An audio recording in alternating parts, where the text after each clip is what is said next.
It's Julia again, and welcome to my Instagram, or depending on where you are, my Amazon channel. Today I'm going to review a deck that's been on the market for a while. I just ordered it and received it today. I've already looked through it. I don't do unboxings in the sense that I've never seen it before. I always at least go through the deck. So this is called the Tarot of the Dream Enchantress. There are people probably thinking like, that doesn't look like a very Julia deck. Here's the other side. So I got this deck because I wanted to explore Jungian archetypes with dreams even more. But I wanted a deck that I liked and related to, and this deck is by, it's La Scarabeo, it's Marco Nizzoli, and I actually have his Secrets Tarot deck. And I had that first, and I loved the art and the colors, so I got this deck. You can get it on Amazon for like 23 bucks. So, or you can, through your local, what I call like new agey store, you could probably order it through them but it's relatively cheap and it's a pretty good deck. It's a female deck. All the figures are female except for, including like the Hierophant and the Emperor. And if there's something that is, if they're not a character.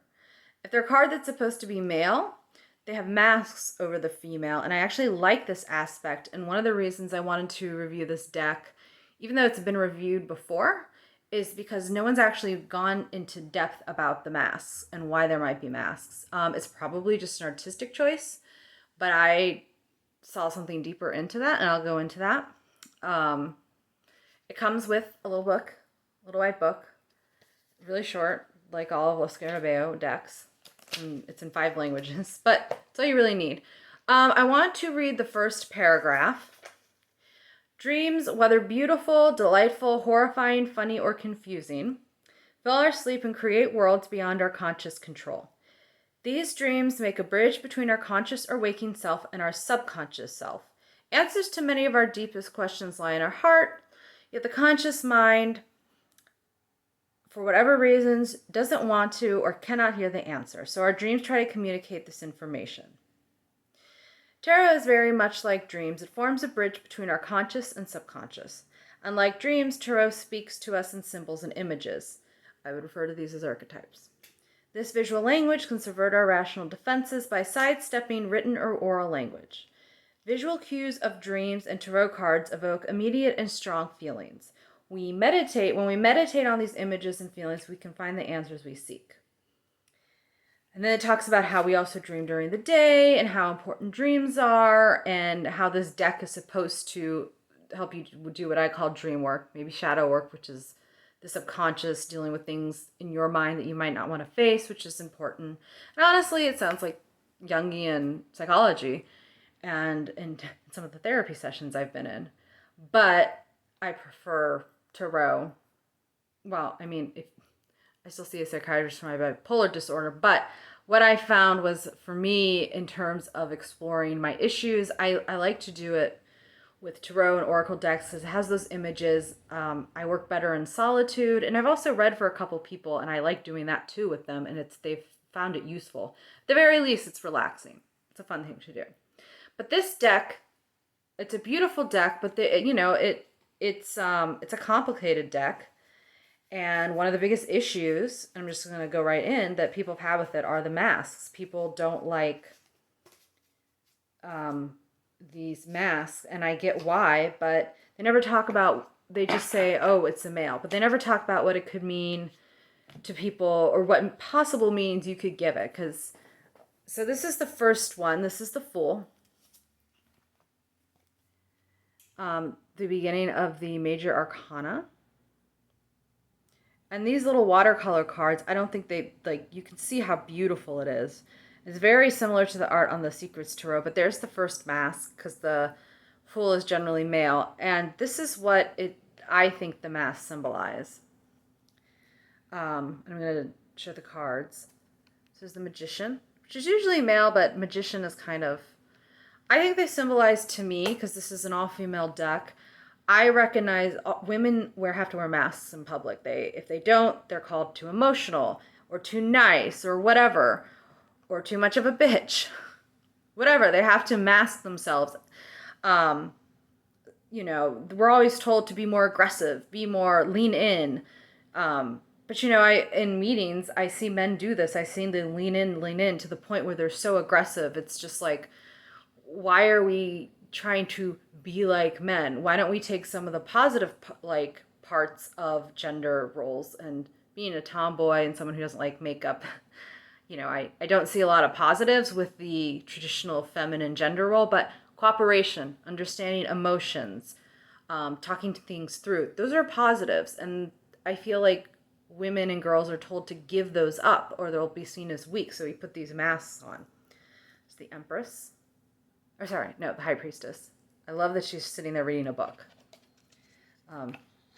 So to me, when I see these masks, these are, they have the Empress and these other positions of power women are in. But it reminds me in other ways to give power, women have had to put masks on. And I know they say men have to hide their feelings too, but do they really? Because here's the thing. Brett Kavanaugh was completely emotional. He didn't hide any of his feelings, and he's still on the Supreme Court. So, there's the Hierophant, the Pope. So, a lot of men will probably have a issue with what I say, but men are allowed anger. They're actually allowed emotional outbursts all the time. They're like, it's just spun a different way. Women are not. We have to wear these masks. So the Lovers. So and look at the landscape and the art. It's just this dream-like, surreal quality, the Chariot. And there's a lot of nudity because it's fairies and nymphs, which people are like, why does Julia have a fairy nymph? Because it's dreamlike. And it brings me back into a time of wonder, which is how I feel like we take that away from ourselves when we're adults. Because we're stuck in a 9-to-5 world. But anyway, there's a lot of nudity because I feel like nymphs and fairies, I feel like it's appropriate for them to be nude. Or mostly nude. That's my favorite hermit card ever. But it reminds me of Willow, where all the fairies are nude. You can't really see anything, but they're nude. This Wheel of Fortune. So he does a lot of great spins. I love the strength. I think those look like the Aurora Borealis, because it's obviously polar in this world of the Dream Enchantress, the Hanged Woman.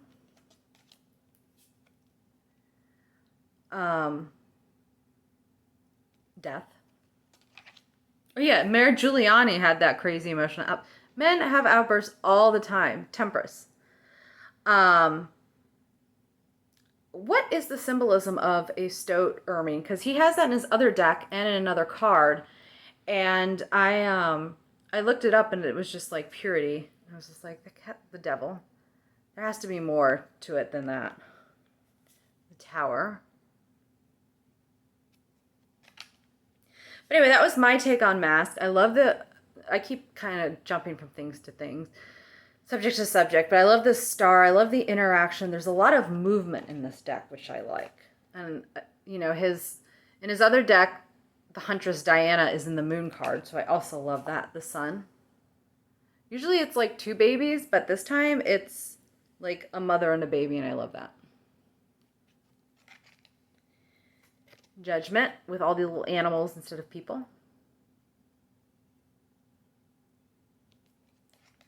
But anyway, no one's really talked about the masked or thought about it. The World. This is the World card. And, it obviously was put there for a reason, and Lost Scarabeo doesn't really go into their symbolism. So that's how I read it, and that's how I why I connected with this deck. So I'm like, oh, I recognize that.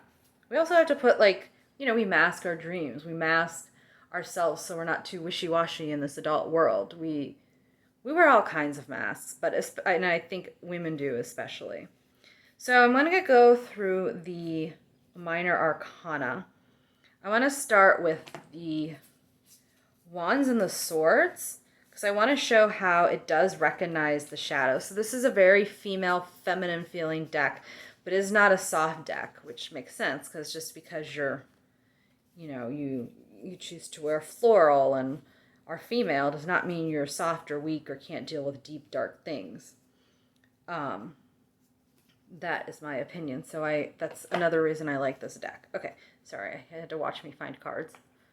Okay, so the wands, if you don't know, the wands are the element is fire, and that represents our passions, our energy, creativity. So there's the ace. And if you know the Secret Tarot, the art is so similar. So this is the Two of Wands, which is a gateway. So she's getting ready to go through a gateway. She's warming herself up and preparing for it. To me, that's really a really good dream card.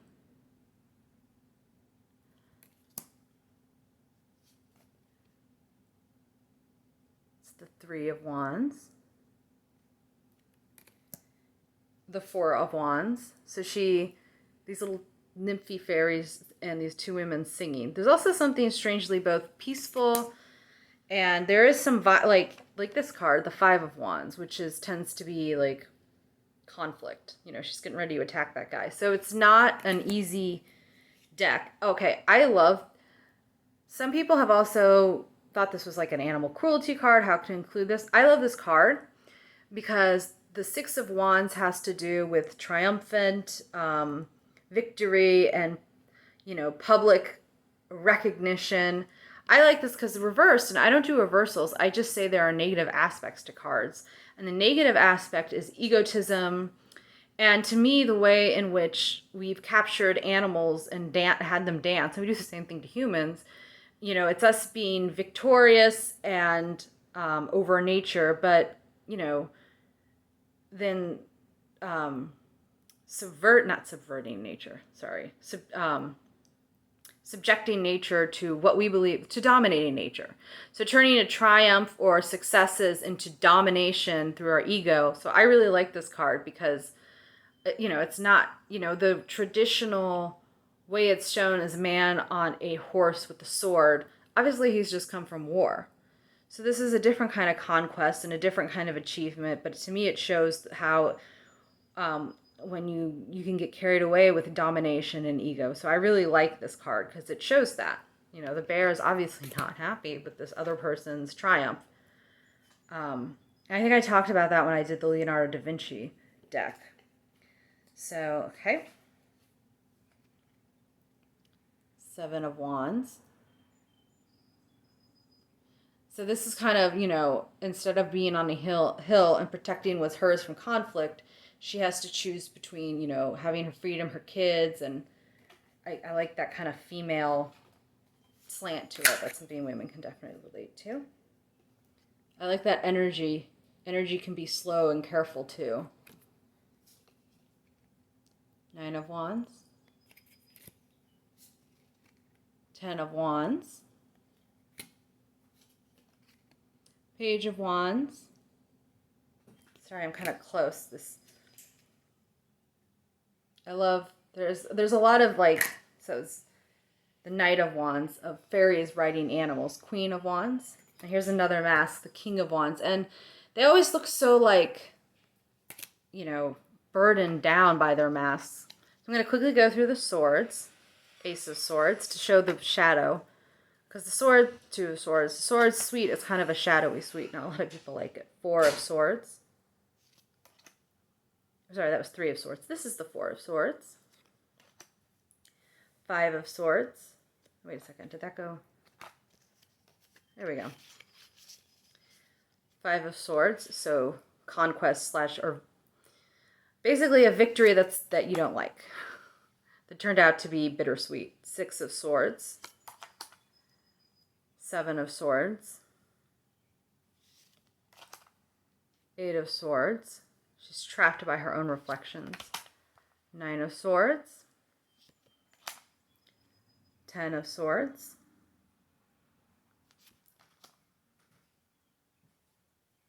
Page of Swords. Knight of Swords. Queen of Swords. She looks like she's no bullshit.